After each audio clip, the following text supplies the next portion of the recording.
Ada 4 driving mode untuk Toyota Vios Hybrid. Jom tengok video Viko ni. Viko tunjukkan cara macam mana nak pakai dan bila kita boleh pakai. Untuk driving mode dia, button dia ada dekat sini dan satu lagi dekat bawah sini.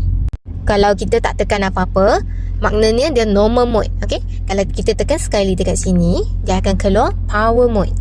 So power mode ni, okay, kalau korang ada nak rasa kereta pick up sikit ataupun nak potong kereta, boleh pakai power mode ni. Kalau dah tak nak, tekan balik sekali, dia akan cari normal balik. Okay, kalau kita tekan lama-lama, dia akan keluar eco mode. So yang ni untuk jimat minyak dan you akan rasa kereta berat sikit lah. So yang ni sesuai pakai masa traffic light yang banyak ataupun traffic jam. So kalau dah tak nak, tekan lama, dia sudah jadi normal balik. So untuk EV mode ni pula, kita sekarang tekan, dia tak boleh sebab hybrid battery dia tak cukup. Dia masih 4 bar lagi.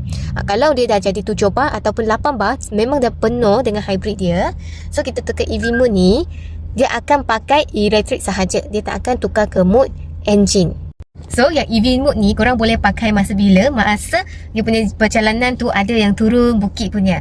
So you boleh pakai EV mode. Dia akan pakai elektrik sahaja selama you punya hybrid battery masih ada. So sampailah dia dah kurang sampai 3 bar, so dia barulah akan automatic tukar kepada engine balik. EV mode untuk Vios ni, dia tak kisah you punya speed Kalau you nak speed laju pun, dia tetap boleh. Okay, dia support by elektrik. Tak kisah, dia tak ada set limit kata nak bawa 60 baru boleh. Tak dia. Kalau you nak bawa laju, pakai yang EV mode pun boleh juga. Cuma dia punya bateri tu akan cepat sikit lah untuk nak habiskan. Jadi korang sudah ada dapat tahu.